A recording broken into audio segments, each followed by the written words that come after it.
চাহ জনগোষ্ঠীৰ নেতাক মুখ্যমন্ত্ৰীয়ে বেয়া পায় নেকি? আহোমৰ উন্নতি নিবিচাৰে নেকি গৌৰৱ গগৈয়ে?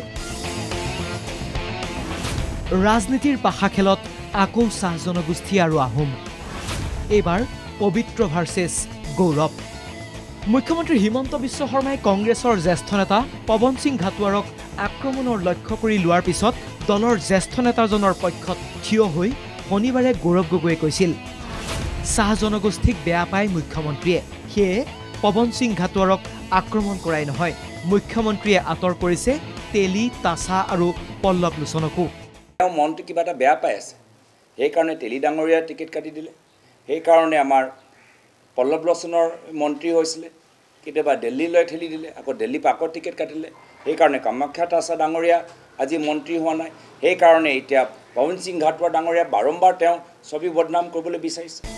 গৌৰৱ গগৈৰ অভিযোগ, চাহ জনগোষ্ঠীক বেয়া পোৱাৰ বাবে চাহ জনগোষ্ঠীৰ নেতাক ৰাজনৈতিকভাৱে পাখি কাটিছে মুখ্যমন্ত্ৰীয়ে।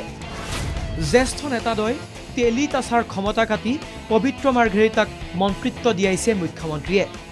ৰাজনৈতিকভাৱে যিসকল সেই সমাজৰ পৰা উঠি আহিছে, সক্ৰিয় হৈছে, লাহে লাহে লাহে মুখ্যমন্ত্ৰীক তেওঁলোকৰ টিকেট কাটিছে বা তেওঁলোকৰ ছবি বদনাম কৰিছে। যদি আমি ছিনিয়ৰিটি যদি চাওঁ, তেতিয়া মাৰ্ঘেৰিটা ডাঙৰীয়াকে বেছি ছিনিয়ৰটো কামাখ্যা তাছা ডাঙৰীয়া হ'ল। ৰামেশ চৈতালী তেওঁ মাৰ্ঘেৰিটা ডাঙৰীয়াতকৈ ছিনিয়ৰ। গৌৰৱ গগৈৰ এনে আক্ৰমণৰ প্ৰত্যুত্তৰ দিছে এইবাৰ সাংসদ পবিত্ৰ মাৰ্ঘেৰিটাই। মাৰ্ঘেৰিটাৰ ওলোটা হৰ গৌৰৱলৈ। আহোমে মন্ত্ৰিত্ব পোৱাৰ বাবে গৌৰৱে বেয়া পাইছে। শ্ৰীযুত গৌৰৱ গগৈ ডাঙৰীয়ে বিৰূপ মন্তব্য কৰিছে।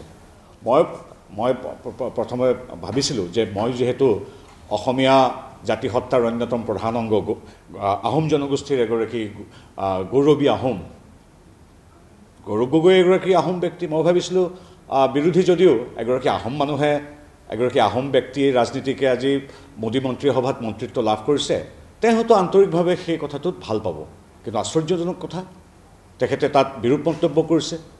সাংসদ মাৰ্ঘেৰিটাৰ কটাক্ষ, ৰকিবুল গৌৰৱ ৰেকিবুদ্দিনক সুধি মন্ত্ৰিত্ব নিদিয়ে বিজেপিয়ে।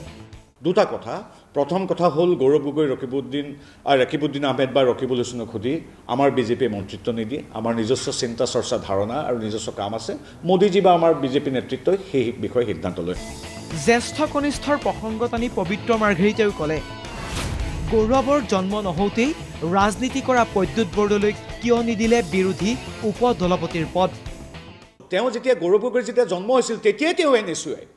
গতিকে জ্যেষ্ঠতাই যদি কথা আছে, তেওঁ কিয় এৰি নিদিলে এই পদটো বা বিৰোধী দলপতিৰ উপদলপতিটো? লগতে ক'লে, চাহ জনগোষ্ঠীৰ প্ৰতি ইমানেই সন্মান বা দৰদ যদি শেহতীয়া নিৰ্বাচনত কিয় টিকট কাটিলে পৱন সিং ঘাটোৱাৰ আৰু ৰাজু চাহুক?